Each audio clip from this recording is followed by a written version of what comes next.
Oh, it's almost 24 hours later. Not a dribbly drip. Tank actually cleared up. I don't know how. It must be just settling. There's really no filtration going on. This is what I did do overnight. See how this hose has a curve in it? And look, it's all ugly. And this is leaning.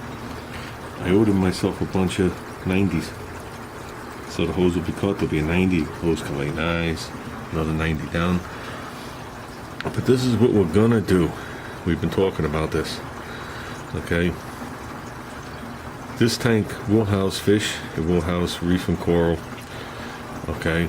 But if you really want to get into the reef and coral stuff, you have to be dead on with everything. So, since I already have a 20 long, I'm abandoning this sump and converting it to a 20 long before we even bring it in the house. Now that I know the tank is good. So, because right now, that's a 10-gallon tank at about 7 gallons of water. The 20 long will give me about 15 gallons of water. And not only that, it'll give me more room for rock and things like that. So, okay, we're back. I just turned this thing off.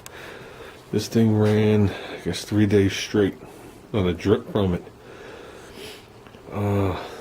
We just spoke to some experts, some real saltwater experts. That's all they deal with in saltwater. We were at their shop. It took all the time in the world to talk to us. Nothing else mattered, I guess, which is a good thing. We're gonna make a couple of changes. Everything here is fine if we want to go fish only, but eventually he might want to toss a coral or two in there, and that would make that sump setup a little just not correct. And actually, it's a refugium. We did confirm that. Okay, the difference between that is a sump setup is the way you see it there with nothing in it. A refugium has things growing in it like rock, algae, and other plants and stuff. That's a 10-gallon. We are switching to a 20 long like I wanted to do. 20 long's like an inch wider this way. About, I think it's the same height. I think it was pretty much the same height, but it's longer, obviously. So it'll take up a lot more in there. He was trying to get me to use this as the refugium and go with either a 90 or a 75 gallon.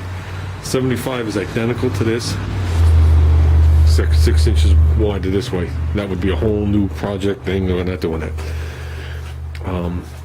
So basically, I don't know if I discussed this in an earlier video. I'm going to get the 20 long, which I have. I have everything. That's going to get some plexiglass to do the the bubble traps and stuff like that. I don't have to do a double setup like this guy has here. Just 2 plates is required. That's all that's needed. We can go a lot higher with the second plate, and we can bring it off the ground a little further for a little more flow. But basically what's going to happen is this pipe's going to come down. It's not going to go into that box anymore. It's going to have a sock hooked to it. The sock is going to be 4 inches wide if you open it, but it's going to be zip tied on, 15 inches long. Okay, that's going to be a pre-filter, so anything coming out of the tank is going to be filtered through the sock. Okay, that's going to have its own little chamber of about yay big. That's all that's required. Then it's going to have a bubble trap. Then it's going to have a big chamber in the center. Then it's going to have a small chamber in the end here for this pump. I know I discussed it. I already bought elbows for this hosing, so this hosing's not going to lay like this anymore. Then a whole big center section. It's going to have, I don't know, about 1.5 inches or so worth of live sand. And it's going to be filled up with small pieces of rock. We're going to break them down, because the more you break it down, the more surface area there is. It's like the difference between eating a piece of cheese and a piece of grated cheese. There's just more surface area in your mouth, and the water's going to flow and go across all that rock, then come back out. So, and in this cabinet we'll be mounting a light to get stuff to grow in the center. That's a refugium. That's like the ultimate way to go these days. That's going to keep the pH and a lot of other things correct. We told him how much rock we had. He says we have more than enough rock. You know, you could do the tank with 50 pounds of rock. We're pushing, estimate, we didn't weigh it yet, about 140. Between 130, 140, we are going to weigh it. So basically, you're not going to see all the rock up there. You can see a lot go down here. So this is going to be its own little environment. This is going to become, instead of a hang on, it's going to go in. Is what the way we're going to set this thing up.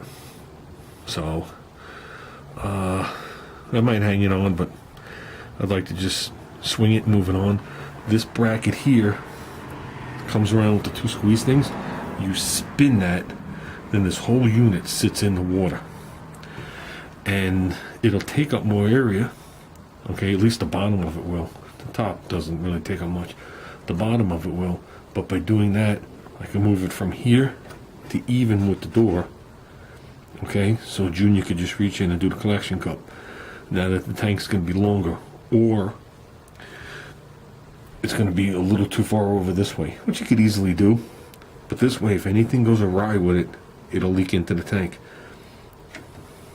This thing right here is actually an overflow that you can run a tube in. That'll go right back into the sump. So the new tank is probably going to be from like here to at least here. I'm going to push it more this way because the return pump is something we're not going to really have to deal with. So I'm going to move it this way. I'm going to grab that stand. I think I have to widen it an inch and lengthen it to whatever it is, which I got the old angle line from the thing. So I'll take up all those measurements, get that stand out of there, and just do it at lunchtime one day at work this week. So we definitely want to get this tank set up this weekend in the house, running, complete, everything transferred over with the 20 long in there and everything. So the 20 long is probably going to be tomorrow's project. I got to go get the plexiglass, I got the silicone. So we'll build that and work our way around it. So,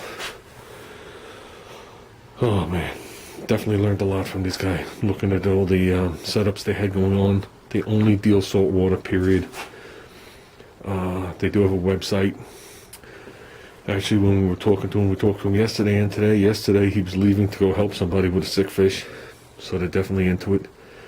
Like he said, saltwater people are kind of fanatical. So, that's it. He went from simple to complicated.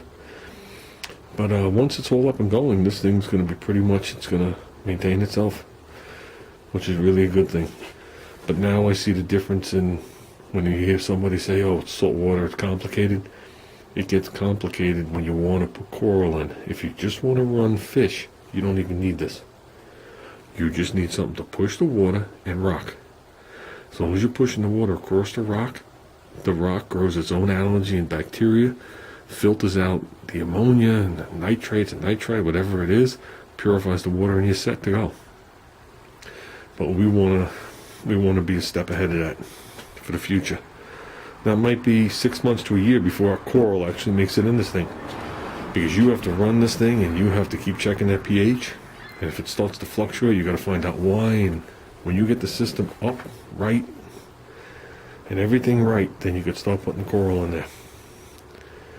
So,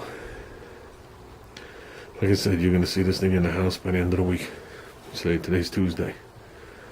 So, and that's about it. Like I said, I just turned it off. I needed the extension cord. Mama left the dome light on and the battery was just about there, just about dead. So she must have did it yesterday. So, well, that's it, guys. I'm going in to relax.